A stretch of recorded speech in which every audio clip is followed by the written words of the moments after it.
नमस्कार। विचार क्रांति में आप सभी का हार्दिक अभिनंदन। असतो मां सद्गमय तमसो मां ज्योतिर्गमय मृत्युर्मां अमृतम गमय। हम किसी जाति, पंथ, स्त्री, पुरुष कुछ भी होने से पहले हम जो अपने आप की पहचान कराते हैं, उस सब से पहले जो हम हैं वो हम एक इंसान हैं। हम सभी का जीवन एक इंसान के रूप में हुआ है और भगवान की तरफ से हमें एक इंसान का जीवन मिला है, एक मनुष्य का जीवन मिला है। तो हम मनुष्य के जीवन को कैसे सार्थक बनाएं, इस मनुष्य के जीवन को कैसे हम आगे ले जाएं, इस मनुष्य के जीवन को हम कैसे असलियत पर पहचाने, इस पर आज हम इस विचार क्रांति में आज हम विचार करेंगे। कहा जाता है कि जो हमारा व्यक्तित्व बनता है वो हमारे विचारों से बनता है, जो हमारा मन बनता है वो हमारे विचारों से बनता है।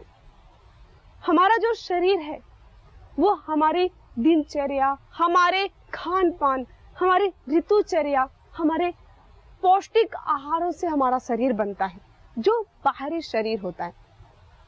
लेकिन जो हमारा गंतव्य होता है, जो हमारा विचार होता है, जो हमारा व्यक्तित्व बनता है, वो हमारे विचारों से बनता है। इसलिए मनुष्य के लिए जो सबसे आवश्यक है वो मुख्य रूप से दो पहिए है। जैसे किसी भी हम साइकिल को चलाते हैं तो बिना दो पहिए, कम से कम दो पहिए की आवश्यकता होती है। साइकिल में भी दो पहिए की आवश्यकता होती है। तो ये जीवन रूपी जो हमारी गाड़ी है, इस जीवन रूपी गाड़ी को चलाने के लिए हमें दो पहिए की आवश्यकता है। वो है शुद्ध आहार और शुद्ध विचार।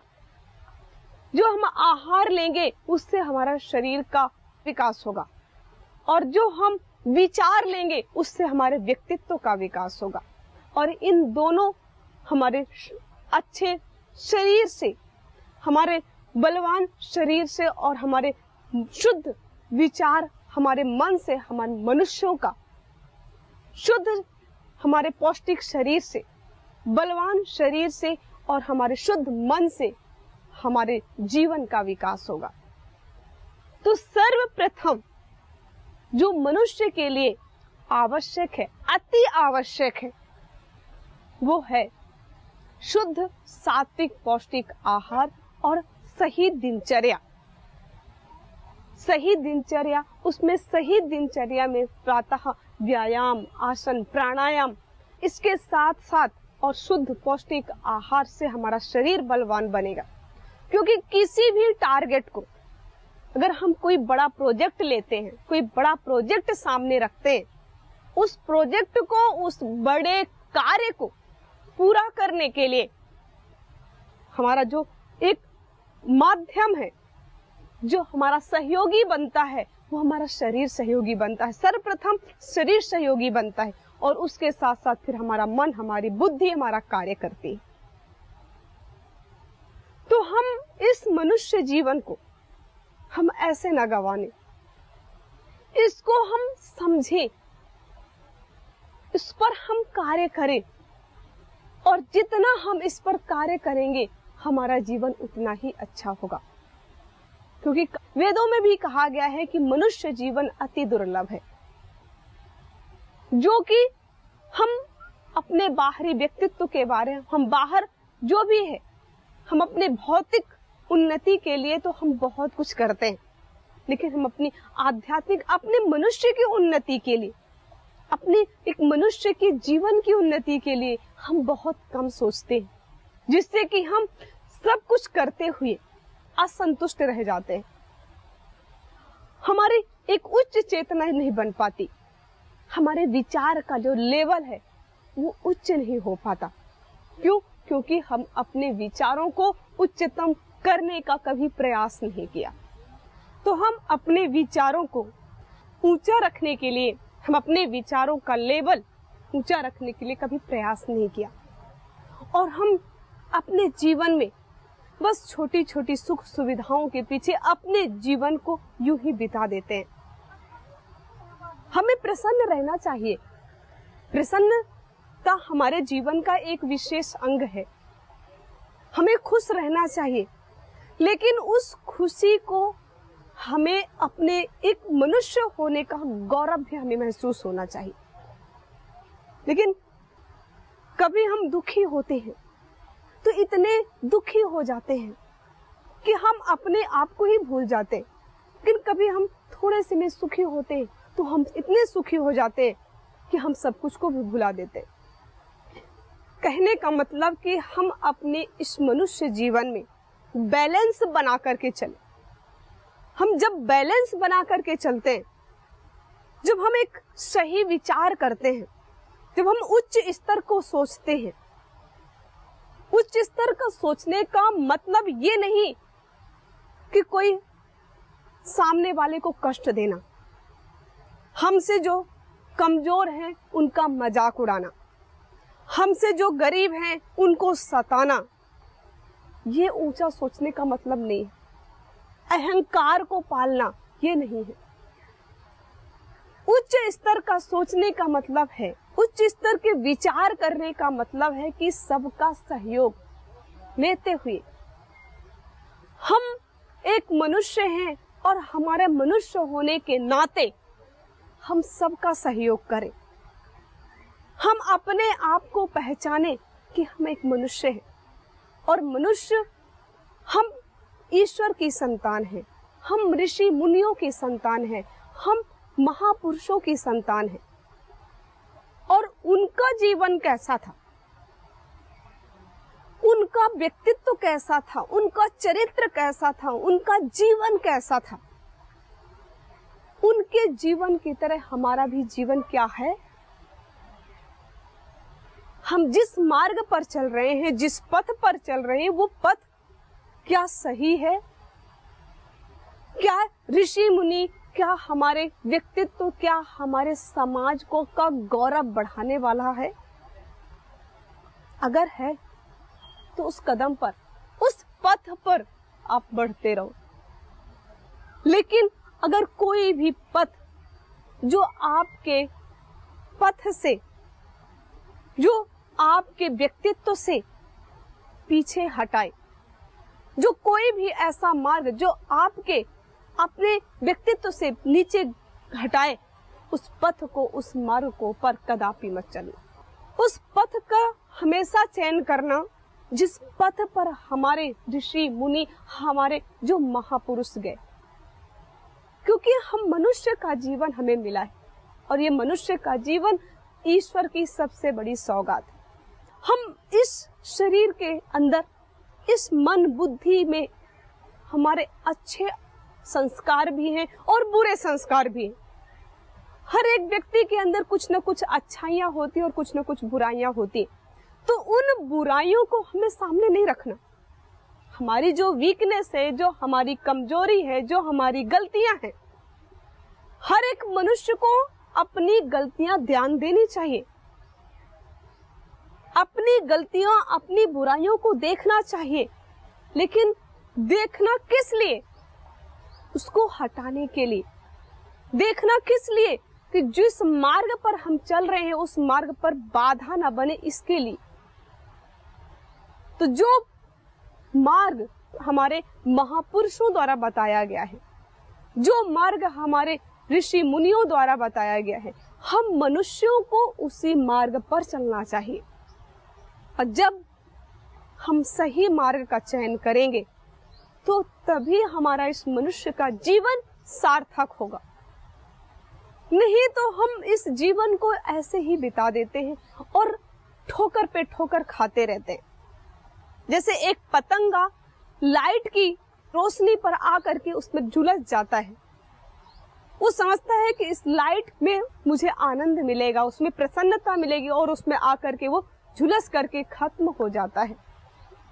तो वैसे ही इस चकाचौंध भरी दुनिया में हम अपने आप को पहचान नहीं पाते, हम मनुष्य के जीवन को पहचान नहीं पाते, हम अपने विचारों को उच्च स्तर तक नहीं ले जा पाते और इस चकाचौंध की दुनिया पर हम घुसते रहते हैं और ठोकर खा खा करके हम चकनाचूर होते, लथपथ होते रहते। तो इस मनुष्य के जीवन को, और फिर जब शरीर ढल जाता है, बुद्धि के सोचने समझने की क्षमता जब कम हो जाती है, तब हम रोते हैं, बिलखते कि भगवान को फिर हम दोष देते हैं कि भगवान ने हमारे लिए कष्ट लिखा हुआ है। ऐसा नहीं है। हम मनुष्य हैं, हम एक इंसान हैं, हम इंसानियत से जी। जो अच्छे लोग होते हैं वो अपने बच्चों को यही सिखाते हैं, बेटा कुछ तू बनने से पहले तो एक अच्छा इंसान जरूर बनना। जो अच्छे लोग होते हैं वो अपने बच्चों को अच्छी ही शिक्षा देते हैं। हमारे समाज में हम मनुष्यों को अच्छी शिक्षा की बहुत आवश्यकता होती है।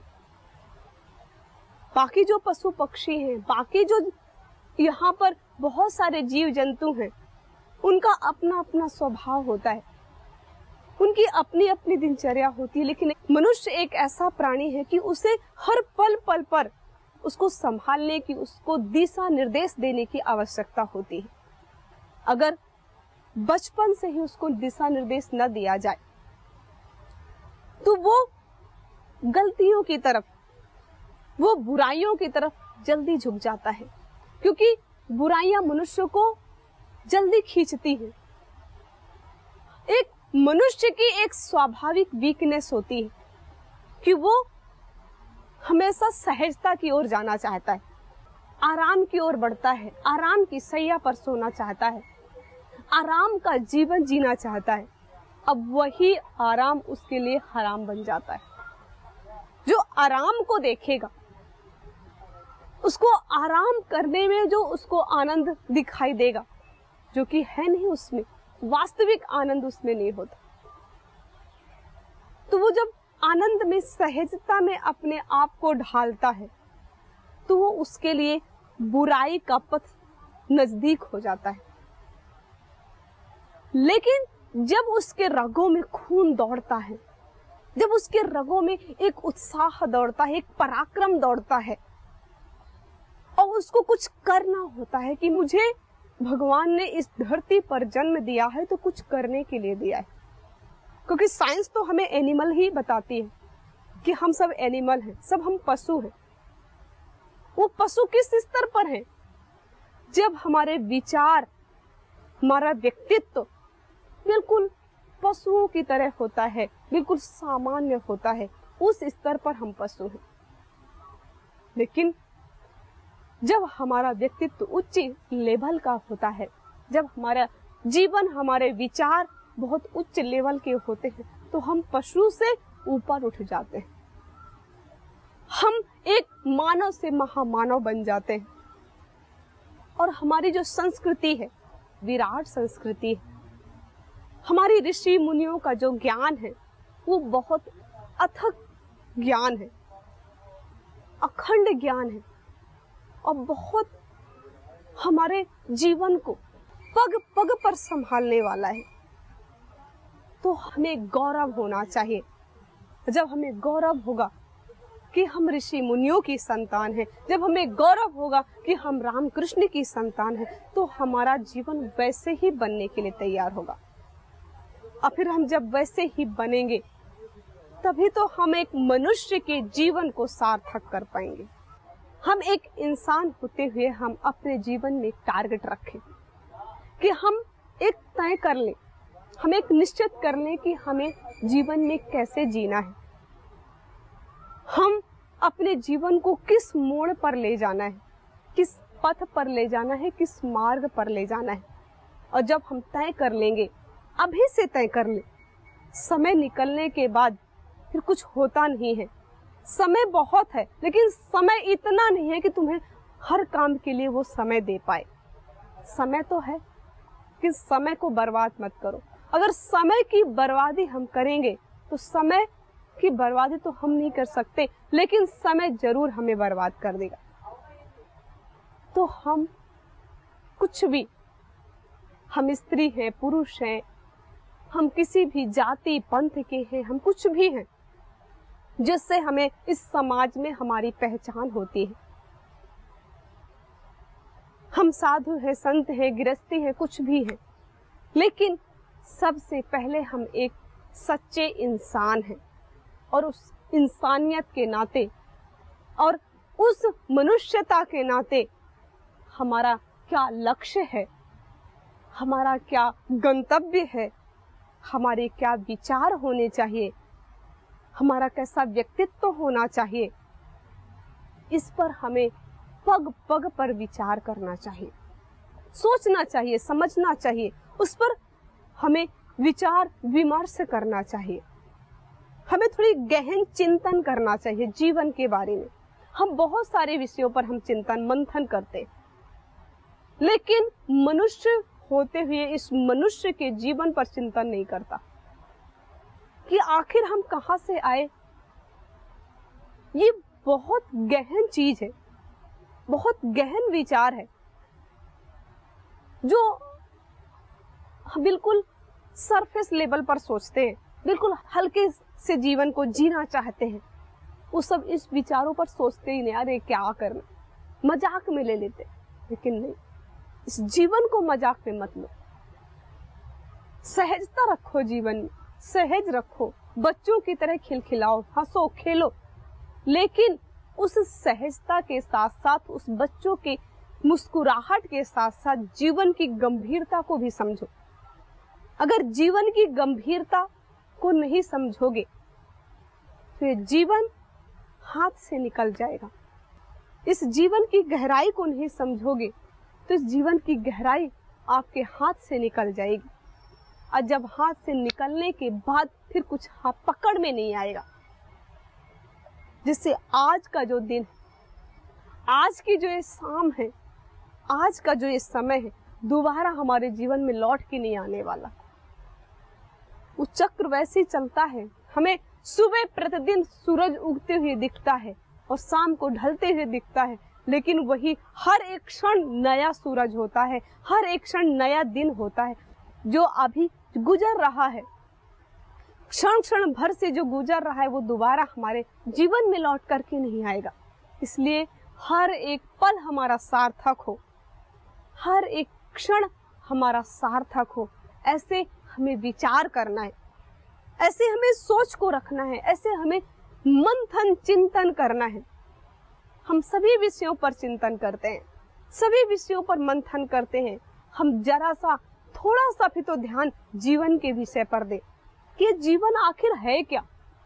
कभी सोच करके देखो, फिर आपका जीवन बहुत सहज हो जाएगा, बहुत सरल हो जाएगा।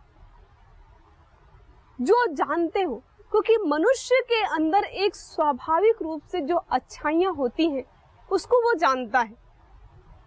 वो जानता है कि हमें किसी पर क्रूरता नहीं करनी चाहिए, वो जानता है कि हमें हिंसा का पालन नहीं करना चाहिए, फिर भी वो करता है, जानते हुए भी करता है। और जो मनुष्य, अगर हम जानते हुए कुछ कार्यों को गलत करते हैं, फिर उस कार्य से, उसको फल हमारे चखने से, उसका फल हमें पाने से कोई जीवन में हमें कोई रोक नहीं सकता। इसलिए मनुष्य को होते हुए भी हमें सबसे पहले ये जरूर ध्यान रखना है, ये आवश्यकता, ये हमें जरूर अपने जीवन में समझनी है कि जो हम जानते हैं, कम से कम जितना हम जानते हैं उसका जरूर पालन करें, जितना हम जानते हैं उसको जीवन में उतारने का प्रयास करें, जितना हम जानते हैं उसको कम से कम जीवन में सहजता से स्वीकार करने का प्रयास करें। अगर हमने इतना भी कर लिया, फिर आपको जीवन में कोई परास्त नहीं कर सकता, फिर आपको जीवन में कभी कोई हरा नहीं सकता, फिर आपको जीवन में कभी कोई निराश नहीं कर सकता। और जब कोई निराश नहीं कर सकता, कोई हटा नहीं सकता, कोई आपको दबा नहीं सकता, फिर आपका जीवन कितना सहज होगा देखना। आपको गर्व महसूस होना चाहिए कि हम एक ऋषि मुनियों की संतान हैं। आपको गौरव होना चाहिए कि हमारे महापुरुष इतने महान थे। जब हमें गौरव होगा, हमें गर्व होगा, तो हम इस मनुष्य के जीवन को इतनी सहजता से स्वीकार कर पाएंगे, इतनी सहजता से हम इस जीवन को जी पाएंगे। फिर आपको लगेगा कि हमारा मनुष्य जीवन का होना सार्थक हुआ, नहीं तो हम क्षण क्षण अपने आप को घूट घूट करके जीते रहते हैं। हम पशुओं की तरह जीते रहते हैं। हम वास्तव में अपने आप को पशु बना लेते हैं, क्योंकि साइंस तो वही कहता है कि हम पशु हैं। हमारा जीवन बंदर से आगे बढ़ा है, नहीं बंदर से, क्योंकि हमारे कर्मों ने हमें उसे वैसे बना दिया। अगर हमारे कर्म ही वैसे होंगे तो हम पशु ही हैं। कर्मों से देखा जाता है। जैसे एक शेर, वो पशु है, वो जानवर है, लेकिन कोई अगर कह दे तू शेर की तरह है, तो गर्व महसूस होता है। अगर तू कह दे तू गीदड़ है, तो वहीं पर शर्म महसूस होती है, वहीं पर क्रोध आ जाता है, गुस्सा आ जाता है तो दोनों जानवर ही, चाहे शेर हो या चाहे गीदड़ हो, दोनों जानवर हैं। लेकिन कर्म पर निर्भर करता है कि कर्म कैसे हैं आपके। शेर की तरह कर्म है तो उसके कर्म अच्छे होते हैं, तो उसको उदाहरण लेना हमें अच्छा महसूस होता है, हमें गौरव महसूस होता है। लेकिन वही गीदड़ का कि कर्म अच्छे नहीं है तो हमें उसका उदाहरण लेते हुए हमें शर्म महसूस होती है। वैसे ही अगर हम मनुष्य हैं तो हमारा मनुष्य की तरह हमारा जीवन होना चाहिए, हमारे महापुरुषों की तरह, हमारे ऋषियों की तरह हमारा जीवन होना चाहिए, जिससे कि हमारा उदाहरण लेकर के लोग सीख सके। हमारे जाने के बाद लोग हमसे सीख सके। हमारे जाने के बाद हम अपनी परंपरा को, हम अपनी पीढ़ी को क्या दे रहे हैं, हमारा कंट्रीब्यूशन क्या है हमारा देश के प्रति, समाज के प्रति, उसको ध्यान देना चाहिए। जब हम ध्यान देंगे, हम केवल एक सामान्य, एक जानवर, पशु बनकर के ना रहे, एक महान, एक उच्च विचार रखेंगे, अपने शरीर को बलवान रखेंगे, अपने मन को, अपने मस्तिष्क को, अपनी बुद्धि को उच्च स्तर पर विचार रखेंगे, हमारा जीवन वास्तव में बहुत सुंदर होगा। क्योंकि हमारा जो मार्ग है वो ऋषियों का मार्ग है, हमारा जो पथ है वो महापुरुषों वाला पथ है। और वैसे ही हम, जैसे मैंने कहा कि हम किसी जाति, पंथ, स्त्री, पुरुष, लड़का, लड़की, कुछ भी होने से पहले हम सब एक इंसान, हम एक सब मनुष्य हैं। अब हमें इस सब को हटा करके हमें मनुष्यता पर ध्यान देना चाहिए, हमें अपनी इंसानियत पर ध्यान देना चाहिए। और ईश्वर ने हम सब को सामान्य सामर्थ्य से, एक सभी को सामान्य रूप से वही सामर्थ्य दिया है जिसको आज हम दुनिया में सक्सेस मानते हैं। और कुछ लोग सक्सेस हो गए और कुछ लोग बस उसी ढर्रे पर, उसी भीड़ पर चले जा रहे हैं। तो उस भीड़ पर चलना है या कि हमें अपने ऋषियों की तरह अपने व्यक्तित्व को ऊंचा उठाना है, वो हम पर निर्भर करता है, वो हमारी सोच पर, हमारे विचार पर निर्भर करता है। तो आज इस विचार क्रांति पर हम इसका जो एक सार समझे कि हम अपने जीवन को एक उच्च विचारों से हम अपने जीवन को प्रेरित करें, उच्च सोच से हम अपने जीवन को प्रेरित करें और सहज सरल होते हुए अपने जीवन को उच्च स्तर तक ले जाएं। ओम